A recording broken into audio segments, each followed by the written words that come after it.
Hello.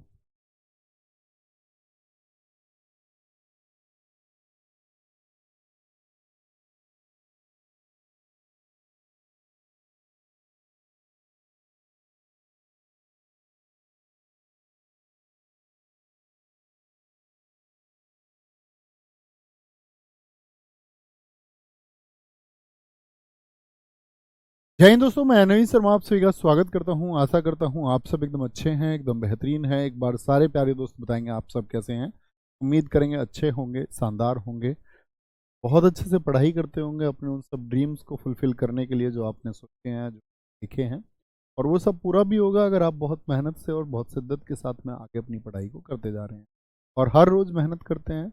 और मेहनत का पता चलता है जब आप रात को सोने की स्थिति से पहले जब आप ये विचार करते हैं कि हाँ, आज मैंने दिन में बहुत मेहनत की थी। अगर वो थॉट तुमको आता है तो इसका मतलब है तुम राइट ट्रैक पे हो, एकदम से सही दिशा में चल रहे हो, सही मार्ग पर तुम। लेकिन अगर सोते टाइम ये थॉट आए कि यार आज का दिन वेस्ट कर दिया, इसका मतलब आप खुद को पीछे कर रहे हैं। तो उस तरह के थॉट से हर रोज बचेंगे तो अपने आप दिन बेहतर होता जाएगा। हर दिन बेहतर होता जाएगा। तैयारी का हर एक पल आपका, हर एक पल बोलते हैं, हर एक दिन बेहतर करना चाहिए, तब आप कंपटीशन में सबसे आगे हो पाते हैं। दीपेंद्र प्रजापति जी, सरजीत, अभय कुमार, प्रिया भारद्वाज, राहुल लांबा, कविता मीना, काजल, अंकिता सिंह, लीना रॉय, लवकुश, अमन, आशीष, आशेंद्र, रुचि, वाह, सारे प्यारे साथियों का बहुत स्वागत है। आज दोस्त हम एक नया टॉपिक शुरू करने जा रहे हैं, क्लासिकल डांस, शास्त्रीय नृत्य। क्या शुरू करने जा रहे हैं? शास्त्रीय नृत्य। स्टैटिक जीके में हमको दो तरह के डांस पढ़ने होते हैं साथी। एक तो शास्त्रीय नृत्य पढ़ने होंगे, यानी कि हमको क्लासिकल डांस पढ़ने होंगे, ठीक है। एक तो हमको पढ़ने होंगे क्लासिकल डांस पढ़ने होंगे, और एक हमको पढ़ने होते हैं लोक नृत्य, ठीक है? लोक नृत्य यानी कि हमको फोक डांस पढ़ने होंगे, फोक डांस, ठीक है, फोक डांस पढ़ने होंगे। और दोनों ही टॉपिक कितने इंपॉर्टेंस रखते हैं एसएससी के एग्जाम में, ये बताने में या आप लोगों को पहले से पता होना चाहिए कि बहुत इंपॉर्टेंट टॉपिक। शास्त्रीय नृत्य से क्वेश्चन पूछे जाते हैं, इसको हम दो क्लासेस में कर रहे होंगे। लोक नृत्य एक बड़ा टॉपिक होगा, इसमें शायद आपकी 4 कक्षाएं लगेंगी। हमारा टॉपिक हम शुरू कर रहे हैं, दो क्लासेस में इसको हम खत्म कर लेंगे। आज शास्त्रीय नृत्य के बारे में हम जानेंगे। देखो, एक डांस तो वो है जो तुमने डीजे कर लिया, कि जैसा नाचना था वैसे नाच लिए, नागिन डांस जैसा करना था कर लिया। लेकिन शास्त्रीय नृत्य में क्या है कि कुछ अनुपालन करना होता है, मतलब कुछ स्टेप्स होते हैं और चुनिंदा चीजें होती हैं, उसी का पालन करना होता है। और शास्त्रीय मतलब शास्त्र, जिसका शास्त्रों में वर्णन था, यानी बहुत प्राचीन समय से नृत्य चले आ रहे हैं। विशेष इनकी पहचान है, एसएससी के एग्जाम्स में भी विशेष पहचान है। इसमें आज शास्त्रीय नृत्य के बारे में जितनी भी हम इंफॉर्मेशन लेंगे उसमें कोई ट्रिक्स नहीं होंगी, प्लीज़ पहली बात तो ये ध्यान रख लें। कल हम इसके जो डांसर्स हैं वो पढ़ रहे होंगे, यानी आज क्लास 1 में हम इसके बारे में जानेंगे विस्तार से, और क्लास 2 में साथ ही हम जान रहे होंगे इसके जो डांसर्स हैं। यहाँ पर ट्रिक होंगी क्योंकि प्रश्न सबसे ज़्यादा डांसर्स से पूछा जाता है और इन्फॉर्मेशन। तो पहले एक अच्छे छात्र की तरह सारी जितनी सूचनाएं हमको होनी चाहिए शास्त्रीय नृत्य के बारे में उनको जानेंगे, कल कलाकारों को जानेंगे। ओके, ठीक है।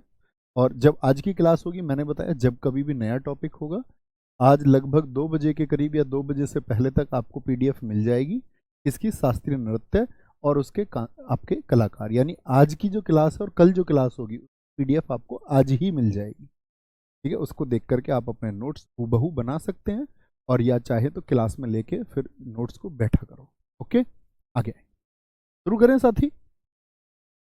शास्त्रीय नृत्य विधाएं यानी कि क्लासिकल डांस, क्या मैंने नाम बोला इनका? इनका नाम है क्लासिकल डांस। कितने साथी जानते हैं क्लासिकल डांस देश में कुल कितने हैं? क्लासिकल डांस देश में कुल कितने हैं, कितने साथी जानते हैं? शास्त्रीय यानी कि जो हमारे क्लासिकल डांस है उनके बारे में जानकारी भरत मुनि, एक ऋषि थे, भरत मुनि के नाट्य शास्त्र में मिलती है। यानी उनकी बुक का नाम है नाट्य शास्त्र। जैसे आप इतिहास में पढ़ते होंगे कि भारत में 4 वेद हैं, ऋग्वेद, यजुर्वेद, सामवेद और अथर्ववेद। उसी तरह बहुत महत्वपूर्ण है भरत मुनि का नाट्य शास्त्र, जिसको पंचम वेद माना जाता है, 5th वेदा इसको कहते हैं। अब इसका मतलब ये बिल्कुल नहीं है कि आप एग्जाम में जाके ये लिख दें कि जी वेदों की कुल संख्या कितनी है, जी 5 है, हम तो 5वां भी जानते हैं। तुलना की जाती है। क्योंकि इसमें क्या हुआ कि काव्य जो आपका पोइट्री होती है उसको लिखने के ढंग, जो अलंकार होते हैं, ठीक है, या हम बात करते हैं आपसे जो रस होता है किसी भी काव्य को पढ़ते समय, जो जॉय आता है, आनंद आता है, उस सब के बारे में इन्होंने लिखा, साथ में शास्त्रीय नृत्य के बारे में लिखा। एग्जाम में यदि आएगा आपसे क्वेश्चन कि शास्त्रीय नृत्यों की कुल संख्या कितनी, यानी क्लासिकल डांस कितना है, आपको लिखना है 8। 9 कोई नहीं लिखेगा। 9 कब लिखना है? जब पूछे जो कल्चरल मिनिस्ट्री है, संस्कृति मंत्रालय के अनुसार कितने हैं, तो 9 है, और नवा माना गया है 6 को। संगीत नाटक अकादमी, ये हमको आंसर देना होता है क्योंकि इसकी चीजें मान्य, ये कहती है कि 8 शास्त्रीय नृत्य हैं। और संगीत नाटक अकादमी को जो इस्टेब्लिश किया गया वो 28 जनवरी 1953 को इस्टेब्लिश किया गया। ये इसका इस्टेब्लिशमेंट ईयर है और नई दिल्ली में इसका हेडक्वार्टर। छऊ को अर्धशास्त्रीय नृत्य भी कहा जाता है, क्योंकि संगीत नाटक अकादमी कहती है कि क्लासिकल डांस है उनका नंबर कितना है, 8 है, वो छऊ को नहीं कैलकुलेट करते। अब मैं आपसे जानना चाहूंगा, छऊ मैंने आपको कहाँ का बताया था? छऊ एक उत्सव में भी हमने पढ़ा था, पुरुलिया छऊ, मयूरभंज छऊ, सरायकेला छऊ। तो छऊ हमने कहाँ का पढ़ा था? क्या आप बता पाएंगे सारे साथी? क्या बोलेंगे? तो क्या कहेंगे? आप कहेंगे जी भैया। यानी कि हमको आंसर लिख के आना है कि संगीत नाटक अकादमी कहती है, संगीत नाटक अकादमी कहती है कि शास्त्रीय नृत्यों की संख्या 8 है। वह संगीत नाटक अकादमी जो 28 जनवरी 1953 को, 28 ऑफ जनवरी 1953 को इस्टेब्लिश की गई दिल्ली में, वह कहती है कि 8 क्लासिकल डांस है। लेकिन जो कल्चरल मिनिस्ट्री है, संस्कृति मंत्रालय, कहता है कि शास्त्रीय नृत्यों की संख्या 9 है। और नवा किसको मानते हैं? छऊ को मानते हैं। इस सब के बारे में जानकारी हमको कहाँ से मिलती है? वो हमको भरत मुनि नाम के एक ऋषि थे, उन्होंने बुक लिखी थी नाट्य शास्त्र। बहुत बार एसएससी ने क्वेश्चन पूछा है नाट्य शास्त्र के लेखक कौन है, और मैं अपने बहुत सारे साथियों का उत्तर भी देख पा रहा हूँ कि भैया ये आपका छऊ जो है ये उड़ीसा का है, बहुत सारे साथियों ने, ठीक है। और छऊ कहाँ पर बोला था हमने? पुरुलिया छऊ पश्चिम बंगाल में होता है, सरायकेला छऊ झारखंड में होता है, मयूरभंज छऊ उड़ीसा में होता है। ओके, ये तो जानकारी हुई छऊ के बैकग्राउंड के बाद। अब आगे आपके सामने ये 9 कौन कौन से देखेंगे। तो पहला है भरतनाट्यम। किस स्टेट से उसका संबंध है? बहुत बार क्वेश्चन पूछा जाता है, ये मोस्ट इंपोर्टेंट स्लाइड है, इससे डायरेक्टली क्वेश्चन बनता है। भरतनाट्यम साथी कहाँ का, किससे संबंधित है? तमिलनाडु से। और सबसे पुराना क्लासिकल डांस कौन सा है? ओल्डेस्ट कौन सा है? क्या बोलेंगे? ओल्डेस्ट क्लासिकल डांस कौन सा है? तो वो है हमारा भरतनाट्यम। पुराना है तो भैया कब से होता है ये? तो आपसे कहते हैं कि आज से लगभग 2000 साल पुराना ये, 2000 ईयर्स ओल्ड है ये, 2000 वर्ष पुराना है। कितना पुराना है? 2000 वर्ष पुराना है, 2000 ईयर्स ओल्ड है। मतलब आज सन चल रहा है, ईयर चल रहा है 2024, तो मतलब इस कैलेंडर की शुरुआत जब हुई तभी से लगभग इसके बारे में हमको पता चलता है। ओके, ओडिसी कहाँ का है? उड़ीसा का, याद करने में दिक्कत ही नहीं आएगी। मणिपुरी कहाँ का है? मणिपुर का है। कुचिपुड़ी आंध्र प्रदेश का है। कथक उत्तर प्रदेश का है। कथकली केरल का है साथी। कथकली कहाँ का है? केरल का है। मोहिनी अट्टम कहाँ का है साथी? केरल का है। सत्रिया असम का है। और ये सबसे नया है, सन 2000 में इसको जोड़ा गया। और अगर मैं बात करूं, ये लगभग 500 वर्ष पुराना है। पूछे सत्रिया कितना पुराना है? पहले और दूसरे को याद रखेंगे, लगभग 500 वर्ष पुराना है। कितना पुराना है? लगभग 500 वर्ष। छऊ ये नवा हो गया, इसके बारे में मैं आपको पढ़ा चुका हूं, ठीक है।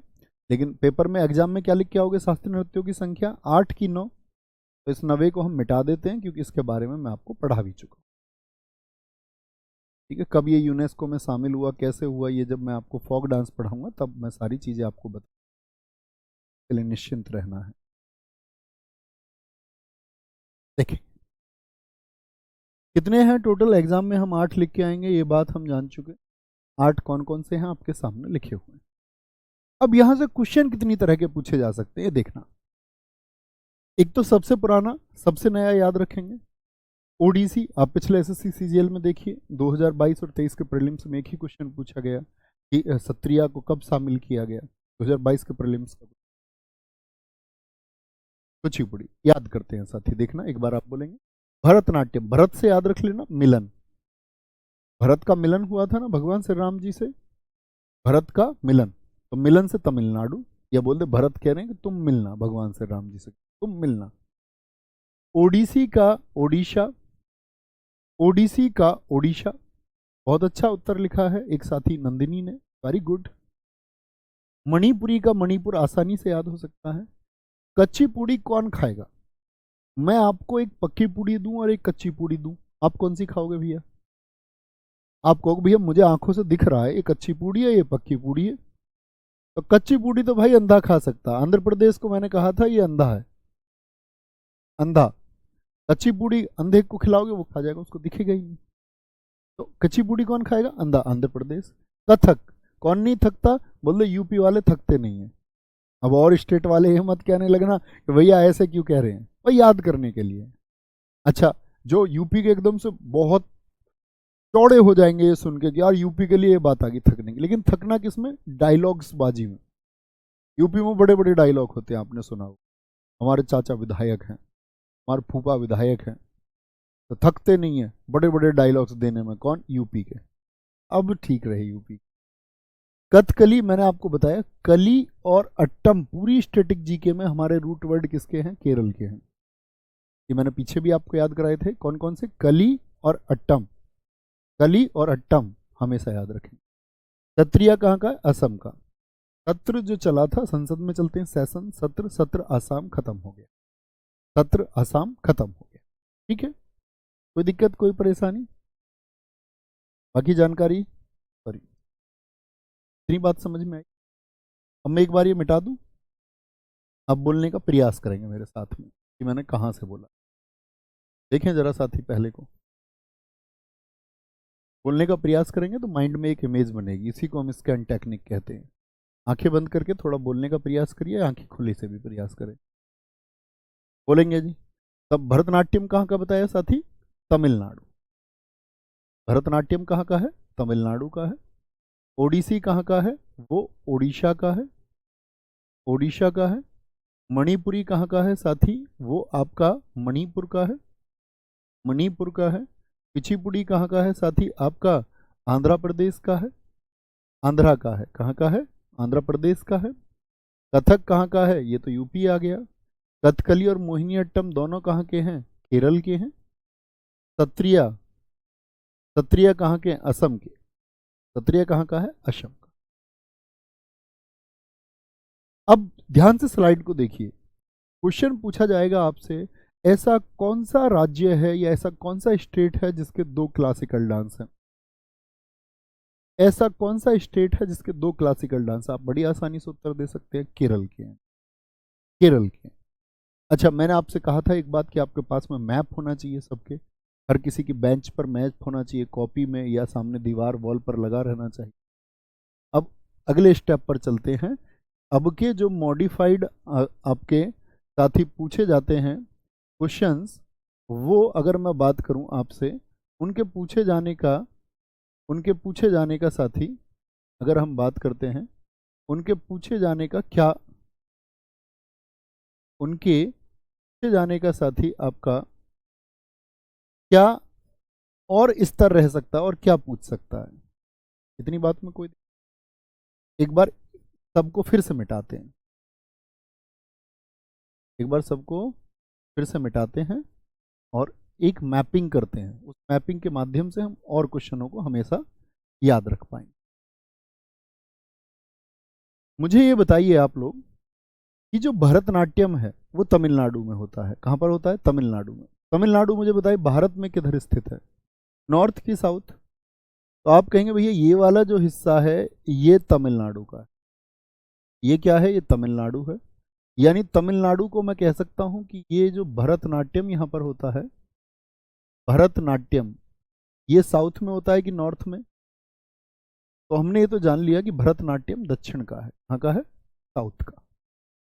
अब भी लिख लेना आगे अपने में एस, साउथ। ओडिसी किधर का है? ओडिसी, ओडिशा की दिशा किधर है? तो आप कहेंगे भैया ओडिशा इधर पड़ता है। ये हो गया आपका ओडिसी, ओडिसी। आप भी एक मैप बनाए अपने कॉपी पर। मणिपुरी किधर का है भैया? मणिपुर हमारा नॉर्थ ईस्ट का है। इधर क्या है? इधर मणिपुरी, मणिपुरी, ठीक है। अच्छा जी, फिर आता है कुचिपुड़ी, यानी ओडिसी किधर पड़ा आपका? साउथ ईस्ट में। अभी पूछा गया सीपीओ में, ओडिसी नृत्य भारत की किस दिशा में होता है? तो क्या बोलेंगे? साउथ ईस्ट का हो गया। अच्छा जी, मणिपुरी किधर का बता दिया मैंने आपको? नॉर्थ ईस्ट का है। NE4 क्या हो गया? उत्तर पूर्व, नॉर्थ ईस्ट। रीजनिंग जानते हो ना दिशा। कुचिपुड़ी कहाँ का है? आंध्र प्रदेश का। तो यानी कि कुचिपुड़ी कहाँ का है साथी? आंध्र प्रदेश का। कुचिपुड़ी आंध्र प्रदेश का, यानी कि ये भी साउथ हो गया। कथक यूपी का है, यूपी का। ये कहा क्या है यहाँ पर? कथक। और यूपी का कथक, यानी कि यहाँ नहीं लिखते इसको, फिर जगह नहीं बची। कथक कहाँ का है साथी आपका? कथक है यूपी का। कथक भी कई बार इसको बोल। ये किधर का हो गया? नॉर्थ का हो गया। कथकली और मोहिनी अट्टम दोनों कहाँ के हैं? केरल के। तो केरल के, यानी कि इस साइड में आपका कौन कौन से हो गए? कथकली, और साथ ही आपका कौन सा हो गया? एक मोहिनी अट्टम। मोहिनी अट्टम, इनको कौन सी डायरेक्शन हम देंगे बताना जरा, दोनों को? साउथ इंडिया में कि नॉर्थ इंडिया में? तो आप कहेंगे दोनों भी साउथ में हो। सत्रिया कहाँ का है? असम का। असम किधर पड़ता है? नॉर्थ ईस्ट में। क्या बोलेंगे? इधर आपका ये सत्रिया हो गया। इस तरह से ये हमारे 8 है। आप बड़े ध्यान से देखना साथी, मैं आपसे पूछूं कि दक्षिण भारत में कितने शास्त्रीय नृत्य होते हैं? दक्षिण भारत में, ओ हो,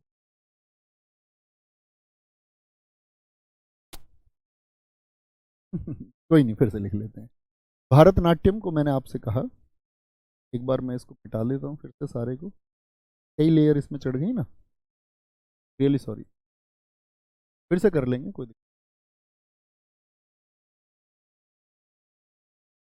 यहाँ देखिए, मैंने आपको अभी क्या बताया था यहाँ पर कि केरला में आपका कथकली, कथकली और आपका मोहिनी अट्टम, मोहिनी अट्टम,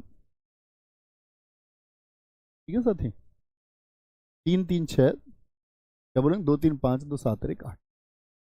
भरतनाट्यम किधर था? फिर से बोले, अच्छी बात है, प्रैक्टिस होगी। South east.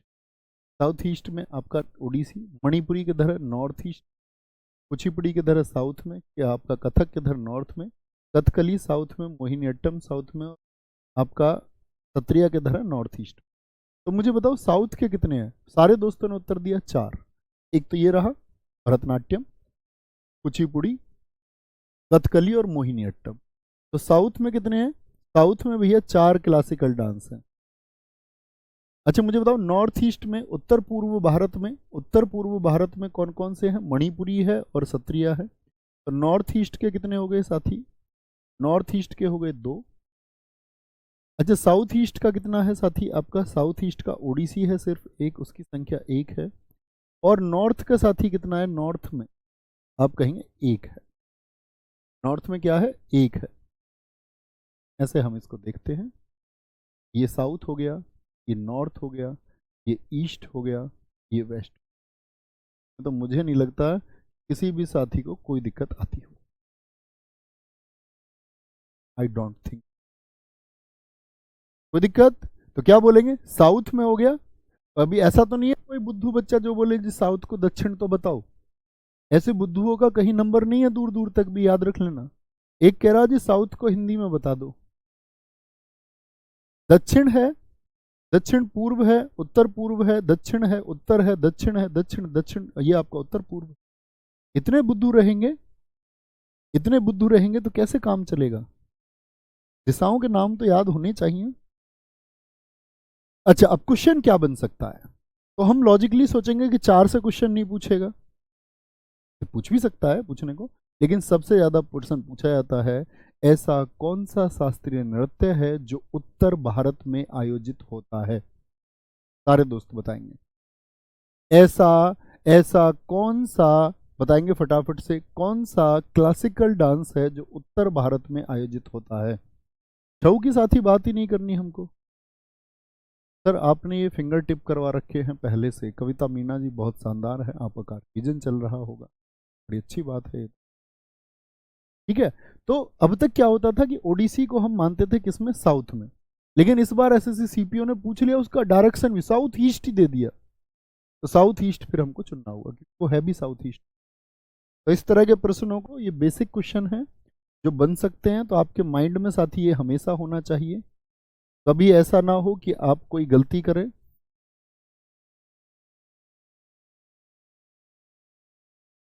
कभी ऐसा ना हो कि आप कोई गलती करें। एक बार मुझे विश्वास दिलाएंगे कि भैया इस तरह के इससे बनने वाले किसी भी क्वेश्चन को, चाहे वो डायरेक्शन का बने या किसी का भी बने, हम हमेशा उसको सही करें, कि आपको एक स्मार्ट स्टूडेंट होना ही होगा। मैं नहीं भी बताता आपको ये चीज़ें तब भी करनी चाहिए थी, अब तो बिल्कुल भी गलत मत करना, ठीक है। कोई दिक्कत साथी, बात क्लियर है, एक बात हम सब कर दें।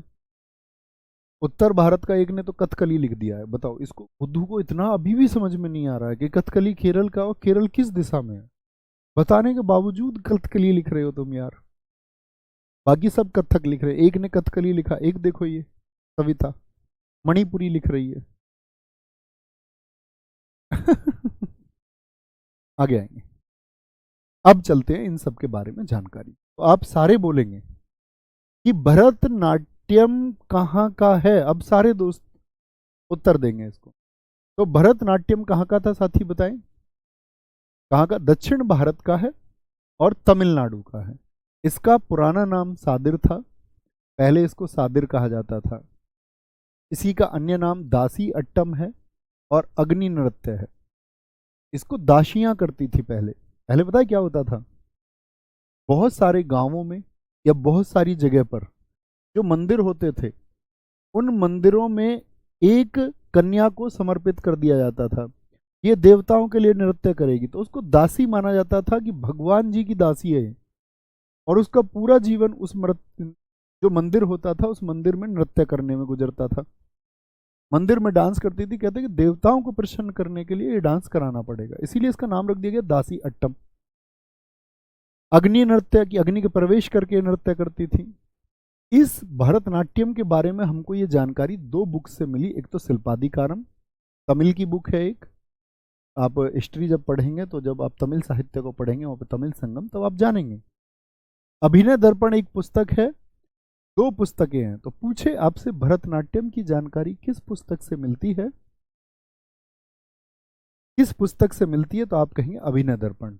यह मंदिरों को समर्पित था, नृत्य का आरंभ आला रिपु से होता है। तो क्या पूछेगा आपसे, ऐसा कौन सा शास्त्रीय नृत्य है जो मंदिरों को समर्पित था, तो दासियां जो डांस करती थी आपका मंदिर में जाकर के, टेंपल में जाकर के, आला रिपु। देखो कोई भी जो शास्त्रीय नृत्य, मैंने बोला इसमें कुछ कलाएं होती हैं, कुछ स्टेप होते हैं, तो जो पहला स्टेप है भरतनाट्यम का, जो इसकी स्टार्टिंग होगी वो किससे होगी, आला रिपु से। आपसे क्या क्वेश्चन पूछेगा, दो तरह से, कि भरतनाट्यम की शुरुआत किस स्टेप से होती है, या आपसे पूछ लेगा आला रिपु, आज तक पूछा गया आला रिपु का संबंध किस शास्त्रीय नृत्य से है। आला रिपु किससे है, आला रे आला, भरत से मिलने को भगवान से राम जी आ रहे हैं, आला रे आला, आला रिपु।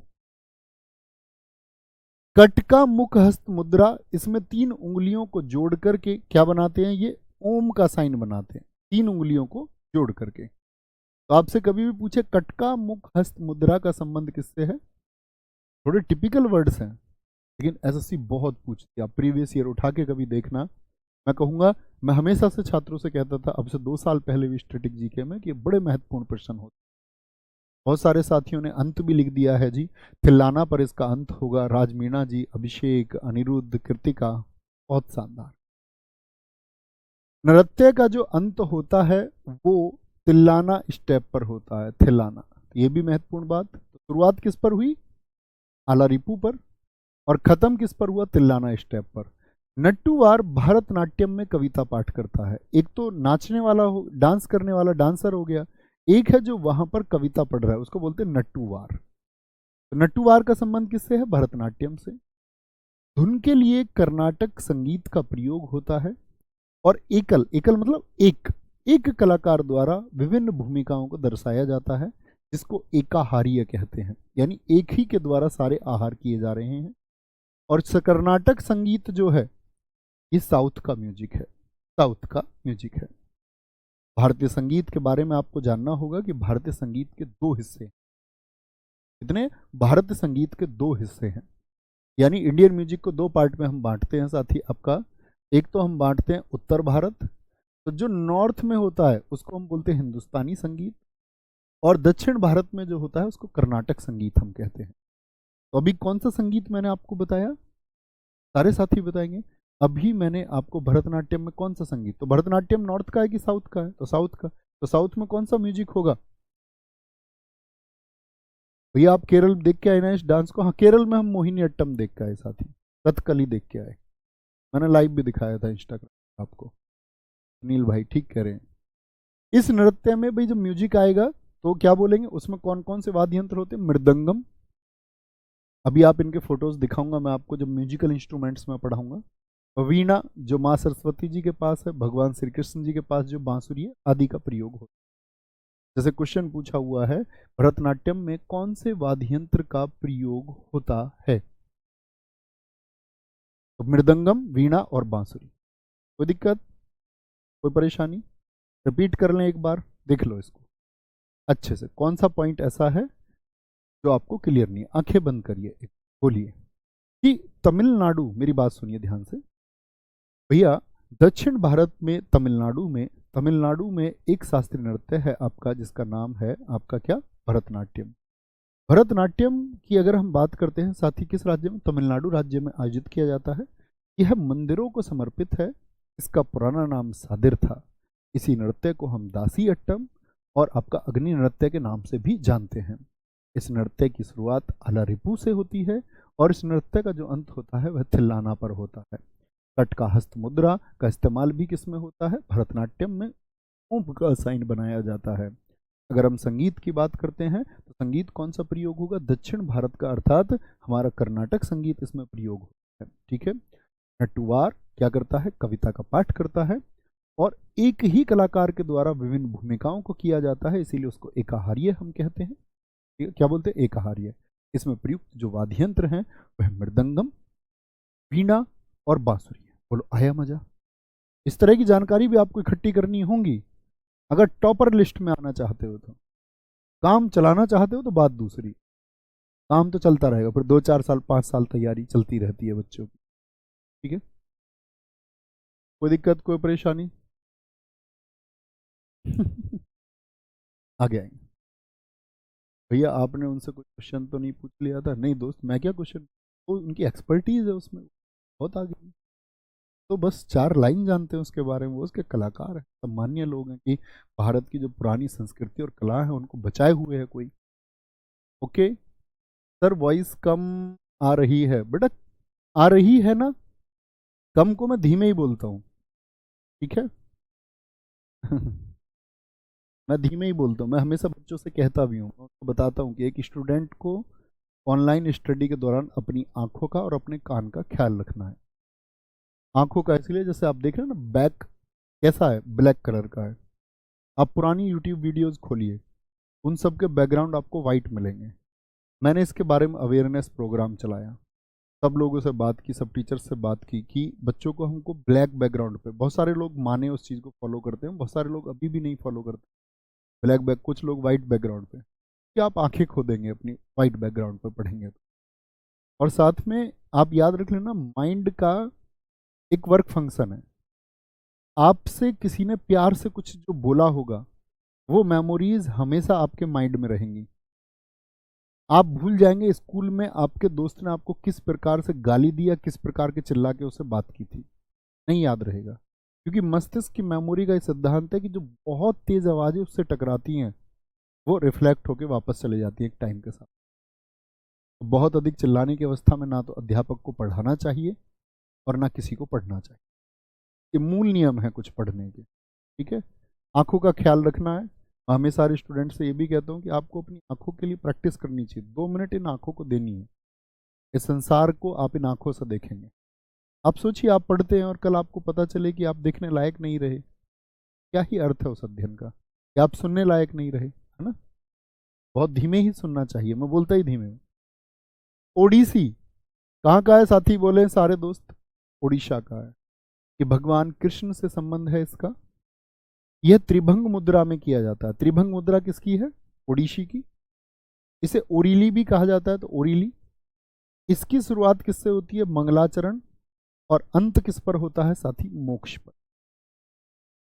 अब याद करिए उसको क्या बताया था मैंने, अब एकदम से याद आएगा। तमिलनाडु।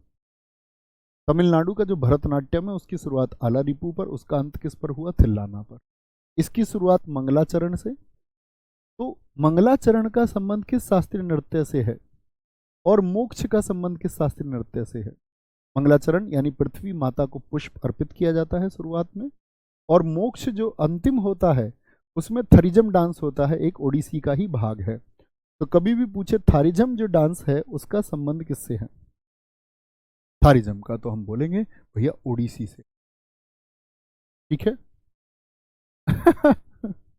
कह रहे भैया इसीलिए लोग कॉल पर धीरे धीरे बात करते हैं। हाँ, तो प्रेम की बातें ध्यान रहती हैं, शब्द भी ध्यान रह जाते हैं, तेज आवाजें ध्यान नहीं रहती है। बोला करो, कोई तेज बोले तो सर नहीं, तेज नहीं, धीमे। धीमे के पक्ष में आपको होना चाहिए कि आपको आवाज भर आए और आप सुन।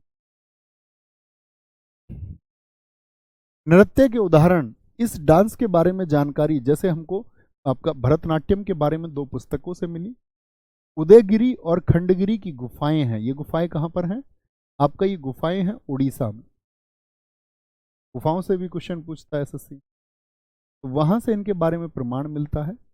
मुख्यतः वहां की जो महारी जनजाति है उसके द्वारा ये किया जाता है। नृत्यांगनाएं शरीर से जटिल ज्यामितीय पैटर्न बनाती हैं। इसे सचल मूर्ति कहा जाता है, जैसा कि फोटो में भी हमने दिखाया आपको। ज्यामितीय पैटर्न कौन सा है? जो उन्होंने बना रखा है। ठीक है, एक ज्यामितीय पैटर्न बनाती है, उसको सचल मूर्ति कहा जाता है। यह नृत्य जल तत्व का प्रतीक है। प्रयोग वाद्य यंत्र इसमें होते हैं मंजीरा, पखावज होता है ढोलक के जैसा ही, और ढोल और सितार प्रयोग होता है। ठीक है, देखेंगे तो क्या क्या मैंने आपको बताया। ओडिसी नृत्य का संबंध जो है वो भगवान श्री कृष्ण से है। इसके लिए कौन सी मुद्रा इस्तेमाल होती है? तो त्रिभंग मुद्रा आप याद रखेंगे। और एक जो विशेष प्रकार का ज्यामितीय पैटर्न बनता है उसको हम क्या बोलते हैं? सचल मूर्ति कहते हैं। इसकी शुरुआत साथ ही मंगलाचरण से होती है, अंत इसका मोक्ष पर होता है। और जब मोक्ष को परफॉर्म किया जाता है, प्रदर्शित किया जाता है, तो थारिजम डांस भी किया जाता है। इसी को हम ओरिली भी कहते हैं। ठीक है, और क्या बताया मैंने, किसके द्वारा होता है ये आपका मुख्यतः महारी जनजाति के द्वारा किया जाता है।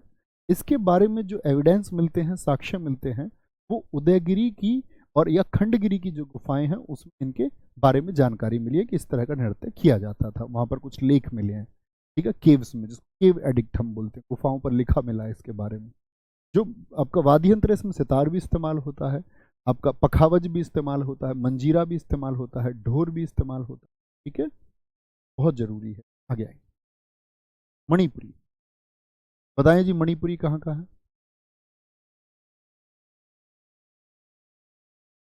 फटाफट से बताएं, मणिपुरी साथी कहाँ का है? बहुत बढ़िया।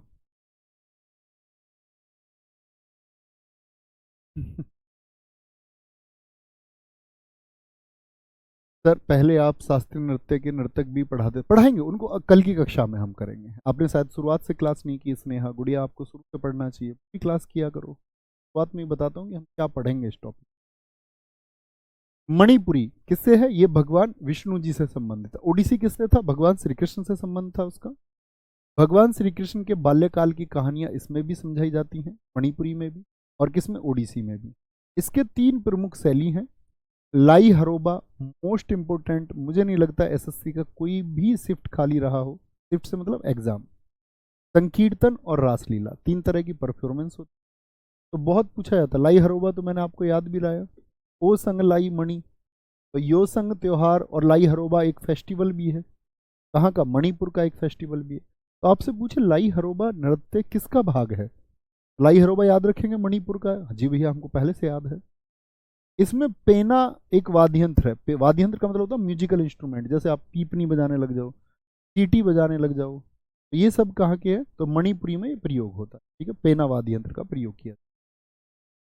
नृत्य वाद्य यंत्र बजाना मतलब जो डांस करेगा वही म्यूजिकल इंस्ट्रूमेंट बजाता है और गाना भी वही गाता है। ये सब एक ही व्यक्ति द्वारा किया जाता है और उस व्यक्ति को हम बोलते हैं पंगचोलेम। क्या बोलते हैं? पंगचोलेम। तो पंगचोलेम का संबंध किससे है? मणिपुरी से है। इंपॉर्टेंट है। जैसे साथ ही अभी मैंने बताया कि इसकी 3 प्रमुख स्टाइल हैं, शैली हैं, 3 तरह से किया जाता है, लेकिन इसके 2 पार्ट हैं, जागुई और चोलेम। मणिपुरी के 2 प्रमुख भाग हैं। इसमें 64 तरह की तालों का प्रयोग होता, पैर की थाप, हाथ की थाप। नागबंद मुद्रा, जिसमें शरीर 8 के आकार में वक्रों के माध्यम से जुड़ा होता, कर्व्स के माध्यम से, इस तरह के कर्व्स बॉडी में। ठीक है। नागबंद मुद्रा का संबंध किससे है साथी? तो नागबंद मुद्रा नहीं भूलना एक तो वर्ड। ठीक है। जागोई और चोलेम नहीं भूलने। कि चोलेम वर्ड मैं कहता हूँ कि बीएसएफ, पैरामिलिट्री फोर्सेस से लेकर के एमटीएस, सीएचएसएल, सीपीओ, सीजीएल, हर एक एग्जाम में क्वेश्चन और कई कई बार पूछा गया है। सुनील जी ने लिखा है, सर जी झावेरी बहनें मणिपुरी से रिलेटेड है ना? जी हाँ, हम झावेरी सिस्टर्स के बारे में पढ़ेंगे कल की कक्षा में साथी। वो 4 बहनें हैं, दर्शना, नैना, रंजना, सुवर्णा। चारों बहनों के नाम है और चारों ने देश का नाम ऊंचा किया है। कोई दिक्कत? सर जी डीएसएसबी का एग्जाम कब तक होगा? बेटा यहाँ क्लास में सिर्फ क्लास की बातें करनी है, इस पे फोकस करना है। एग्जाम कब होगा? वो होगा ही। अगर आपके अंदर दम होगा तो आप वो पेपर निकाल ही लेंगे, और पेपर जब होगा तब होगा ही। उन चिंताओं में फंसना ही नहीं है। ठीक है। पहले अपनी वेल्थ क्रिएट करनी, वेल्थ का मतलब अपनी ताकत क्रिएट करनी है, पढ़ना है। आप सड़क पर खड़े थे, आपने देखा एक गाड़ी निकल के गई, अब आपने एक माइंड में लगातार ये चल रहा, मैं ये गाड़ी खरीदूंगा, मैं ये गाड़ी खरीदूंगा, मैं ये गाड़ी खरीदूंगा, मैं मुझको ये लेना, अब उस चिंताओं में डूबे हुए। तो ये फालतू की चिंताएं आपको छोड़नी होंगी। आपको एक कैमरे की तरह काम करना है। जैसे कैमरा उस गाड़ी का फोटो खींच ले, कैमरा, तो कैमरा क्या सोचेगा कि मुझको ये गाड़ी लेनी है? तो आप कहेंगे नहीं जी। तो एक स्टूडेंट को हमेशा इन सब चीजों के प्रति विरक्त हो जाना है। विरक्त का मतलब जब आप तैयारी करते हैं तो डूब के पढ़िए, क्योंकि DSSB का बैच चल रहा है, बैच में आप आ चुके हैं, तो सीधी सी बात है, परीक्षा से पहले ये बैच होगा, तो आपको फोकस परीक्षा पर नहीं, इस बैच पर करना है। तो उसके अतिरिक्त जो कोई भी बातें, उनसे अगर आप ध्यान हटाएंगे तो आप सिलेक्शन के करीब जाएंगे। ओके, कोई दिक्कत? बात समझ में आई मेरी?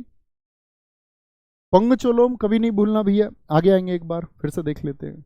वैष्णव, जैसे ओडिसी भी भगवान श्री कृष्ण से संबंधित था, इसमें भी भगवान श्री कृष्ण के बाल्यकाल की कहानियां। इसकी 3 प्रमुख शैलियां मैंने आपको बताई। इसमें सबसे महत्वपूर्ण है साथी लाई हरोबा, रासलीला और संकीर्तन। कौन सा म्यूजिकल इंस्ट्रूमेंट मैंने इसमें आपको बताया? पैना।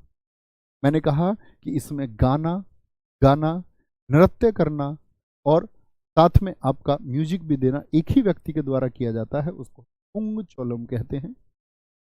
जो हमारा 3 शैली मैंने आपको बताई, लाई हरोबा, संकीर्तन, रासलीला, मैंने बताया कि इसके 2 भाग भी हैं मणिपुरी के। 2 भाग कौन कौन से हैं? संकीर्तन बोलेंगे, और आपका संकीर्तन, रासलीला और लाई हरोबा, ये तो हुए इसकी 3 शैली। 2 भाग कौन कौन से हैं इसके साथ ही बोलेंगे? तो 2 भाग है, जागुई और चोले, 64 ताल और नागबंद मुद्रा। चौथा बताएंगे भैया, कुचिपुड़ी कहाँ का बताया था मैंने? साउथ का कि नॉर्थ? बोलेंगे साउथ का कि नॉर्थ का? बताएंगे सारे दोस्त। Very good, very good.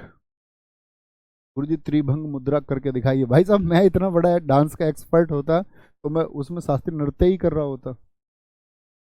मेरा काम पढ़ाने का, मैं एक टीचर हूँ, मैं आपको स्टेप थोड़ी करके दिखा सकता हूँ कि आप कहेंगे भैया ये ओरिली का स्टेप बनाइए, 64 तालों का प्रयोग करके दिखाइए। ये दर्शाएगा सिर्फ और सिर्फ इस तरह की बातें आप करते हैं कि आप एक बुद्धू छात्र हैं। बुद्धू छात्र समझते हैं? चलो, कुचिपुड़ी, क्या बोलेंगे? कुचिपुड़ी आंध्र प्रदेश के कृष्णा जिले के एक गांव कुचेलापुरम के नाम पर इसको रखा गया। तो अभी पूछा गया था आपका, पिछले एसएससी सीजीएल 2022 के प्रीलिम्स को आप देखेंगे कि आज जो नहीं, सॉरी, एसएससी सीजीएल प्रीलिम्स में नहीं पूछा गया, सॉरी, ये पूछा गया था Delhi police head constable ministerial, जो एडब्ल्यूओ वाला, दोनों में सेम क्वेश्चन पूछा गया था कि कुचिपुड़ी का जन्म आंध्र प्रदेश के किस जिले से हुआ।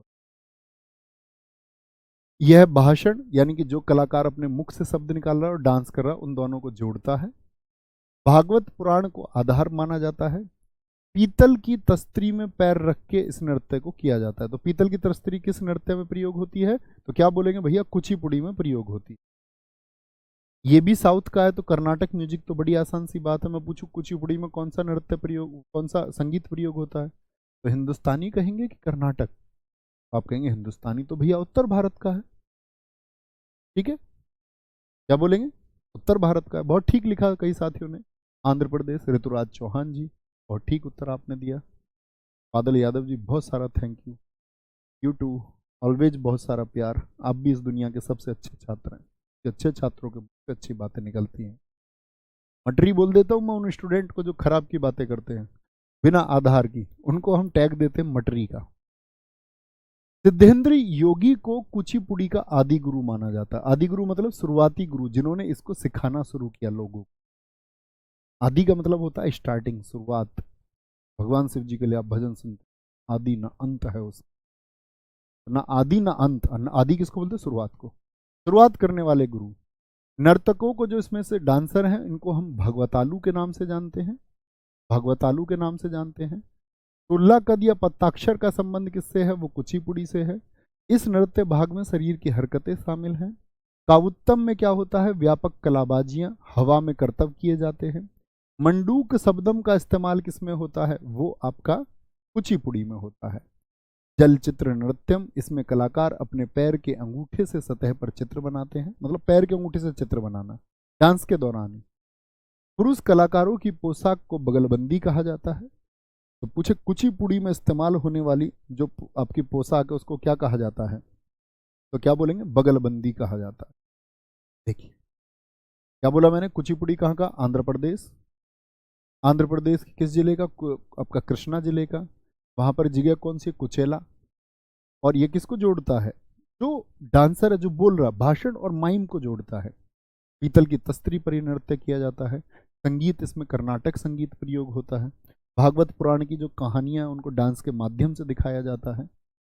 और कौन इसके, मैंने आदि गुरु आपको बताए कि भैया इसके जो आदि गुरु हैं वो सिद्धेंद्र योगी हैं, जिन्होंने इसको सबको सिखाया। जो डांस करने वाले उनको भगवतालू कहते हैं। और यहाँ पर मैंने बताया एक जलचित्र नृत्यम भी होता है, जिसमें कलाकार पैर के अंगूठे से क्या करता है, सतह पर एक चित्र बनाता है। पोशाक को हम बगलबंदी कहते हैं। यहाँ पर 16 कद या पत्ताक्षर मैंने बोला कि शरीर की जो हरकतें हैं वो शामिल हैं। हवाई कलाबाजियां किसमें बताई, कावुत्तम में। और मंडूक शब्दम एक मेंढक की कहानी को बताता है। ठीक है, बहुत बढ़िया सर्वजीत भैया, जैसे आप स्टैटिक जीके के आदि गुरु हैं, ये सही शब्द है। नहीं, मैं कोई आदि गुरु नहीं, पुस्तकों के माध्यम से सारी जानकारियां जोड़ी गई हैं। हाँ, पर यह था कि हमने इस विषय की शुरुआत की, कोई इसको पढ़ाने को तैयार नहीं था।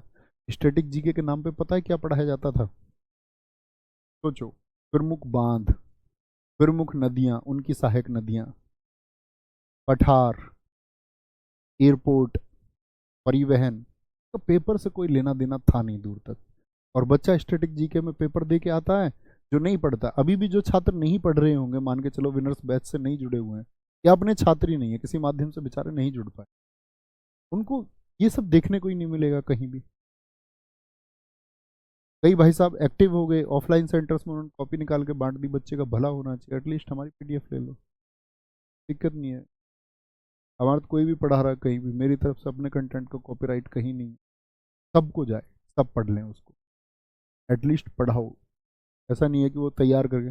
अब लोग क्या पढ़ते हैं, हिस्ट्री की 100 क्लासेस पढ़ाते हैं, इतिहास की 100 क्लासेस, और प्रश्न आने हैं 1-2 बेसिक प्रश्न आएंगे जिसमें से बच्चा कर ही लेता है। आप पढ़ रहे हैं इकोनॉमिक्स की 100 वीडियोस, इकोनॉमिक्स ज्योग्राफी आज परीक्षा से गायब हो चुके हैं। वेटेज ही नहीं बचा, वेटेज बचा है पॉलिटी।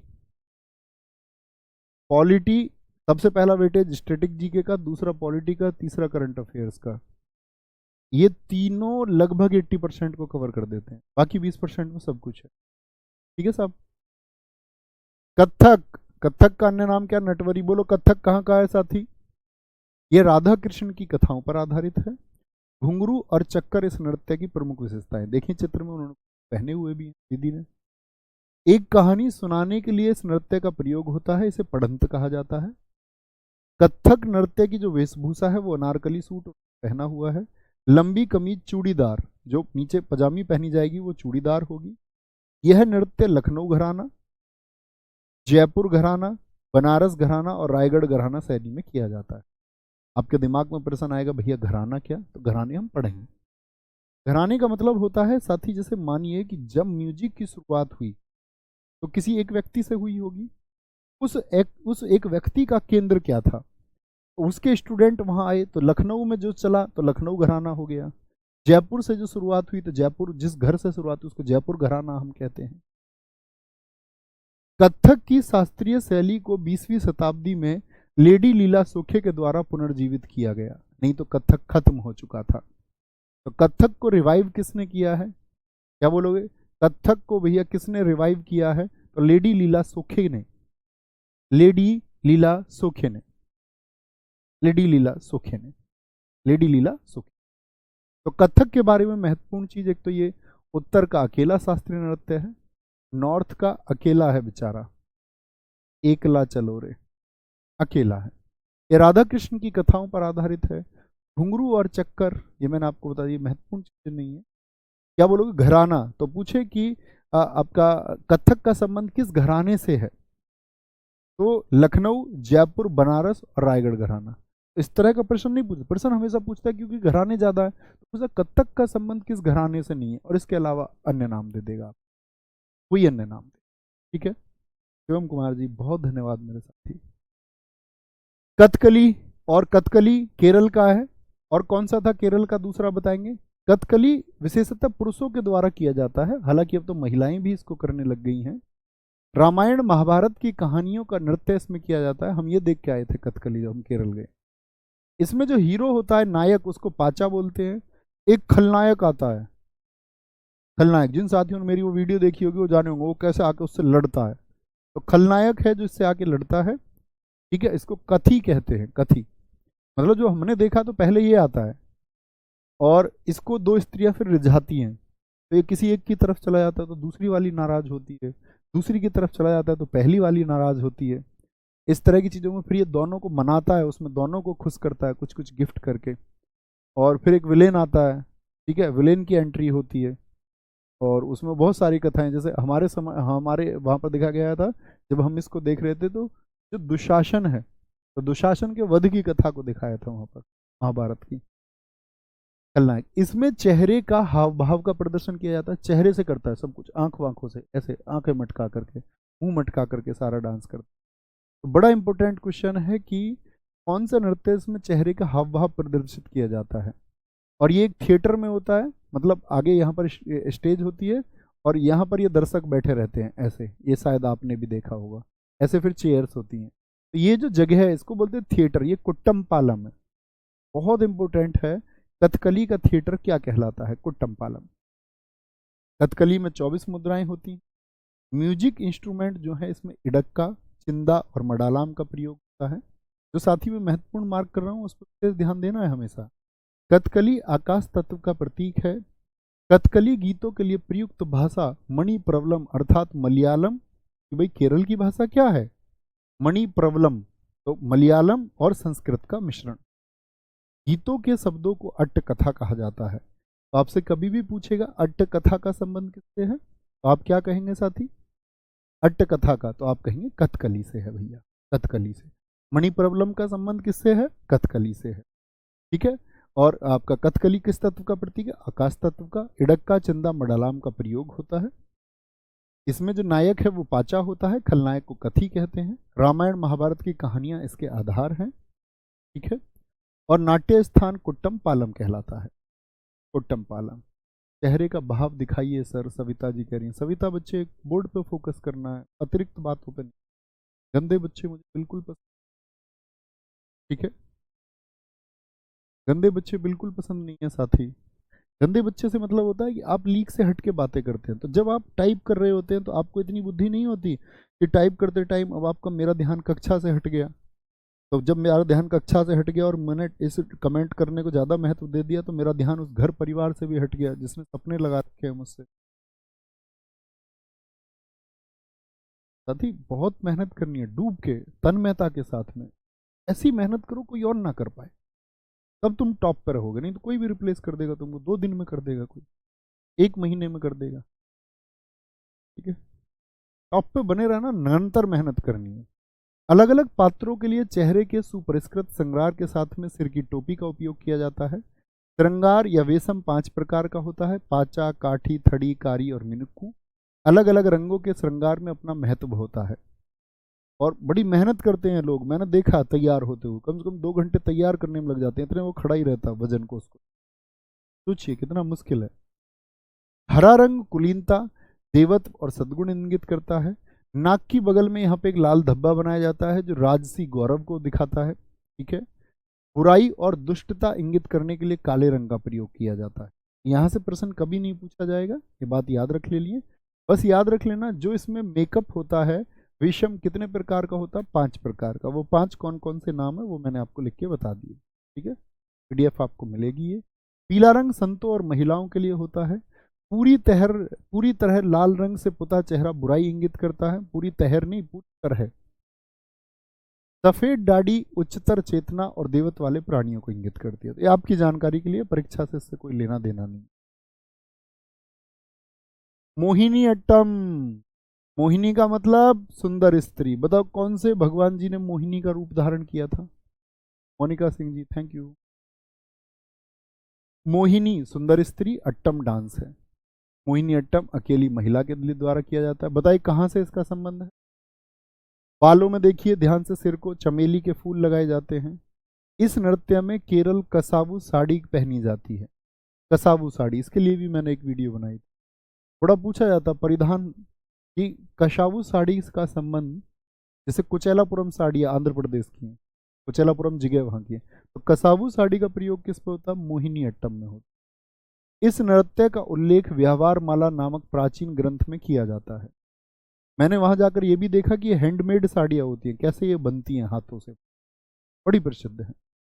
विष्णु भगवान जी सारे साथियों ने लिखा कि उन्होंने रूप धारण किया था किसका? मोहिनी का, भस्मासुर को खत्म करने के लिए। विष्णु के स्त्रीण रूप की कहानी शामिल है। तो भगवान विष्णु जी ने जो अपना स्त्री का रूप धारण किया था, भस्मासुर जो सबके ऊपर हाथ रख के उनको भस्म कर देता था, तो भगवान विष्णु जी ने मोहिनी बने। मोहिनी देख के वो चक्कर में आ गया, तो उसने भी डांस किया। इधर से भगवान विष्णु जी ने डांस किया। लास्ट में बोले कि मेरी तरह तुझको कॉपी करते रहना है। लास्ट में हाथ रखवा दिया, हाथ रख दिया उसने, खुद भस्म हो गया। इसमें मणि प्रबलम भाषा का प्रयोग होता है। मणि प्रबलम अभी मैंने बताई क्योंकि केरल का है ये भी। तो मणि प्रबलम कौन सी 2 भाषाओं का योग से बना है? तो मलयालम और संस्कृत का योग है। ठीक है? अंतिम नृत्य है साथी हमारा सत्रिया। सबसे नया सत्रिया है। सत्रिया से सबसे ज्यादा क्वेश्चन पूछे जाते हैं। वर्ष 2000 में शामिल किया गया, यानी पहले तो भैया 7 ही थे क्लासिकल डांस। सन 2000 में इसके लिए मेहनत की सबसे ज्यादा किसने? श्रीमद शंकर देव ने। और इसके फाउंडर हैं और मोस्ट इंपोर्टेंट सबसे ज्यादा क्वेश्चन पूछा जाता है कि सत्रिया के संस्थापक कौन है। इसकी खोज लगभग 500 वर्ष पूर्व हुई, यानी 500 वर्ष पुराना है। सत्रिया को अंकिया नाट के प्रदर्शन के लिए लाया गया। अंकिया नाट एक नृत्य है। अंकिया नाट भी कहाँ का है साथी? ये असम का नृत्य है। जब इस नृत्य को पुरुष करता है तो भांगी, और जब इस नृत्य को महिला करती है तो उसको सीमांगी कहा जाता है। ठीक है, क्या बोलेंगे? त्योहारों पर यह नृत्य भोकोट द्वारा किया जाता है, पुरुष भिक्षुकों द्वारा। तो भोकोट को कई बार परीक्षा में साथी भोकोट लिख के पूछा गया है। भोकोट का संबंध किस डांस से है? तो क्या बोलेंगे? ये भैया सत्रिया से। सत्रिया से। इसमें बोरगीत संगीत का प्रयोग होता है। जब हम संगीत को पढ़ेंगे तब मैं आपको बताऊंगा भी उस टाइम पे कि बोरगीत का संबंध किससे है, और बड़े अच्छे से मैं इसको याद कराता हूँ वहाँ पर। आज शाम तो यार बोर हो गए थे, और बहुत सारे संगीत होंगे तब हम तभी याद करेंगे। नृत्य का जो बाहुना भाग है भगवान श्री कृष्ण जी की कहानियों पर आधारित है। तो ये जो हमारे 8 शास्त्रीय नृत्य थे उनके बारे में जानकारी थी साथी। आपसे उम्मीद करूंगा आप गहनता के साथ में 15-20 मिनट इसको पढ़ेंगे। सत्रिया कहाँ का है? असम का। और उसके बाद में कल इसके डांसर्स को हम याद करने का प्रयास करेंगे। वे ट्रिक्स बहुत सारी चीज़ें शामिल होंगी। बस आप लोग रिवीजन करते रहना। थैंक यू, नमस्ते, मिलते हैं साथी कल, और बड़ा ज़बरदस्त रहा। थैंक यू, जय हिंद।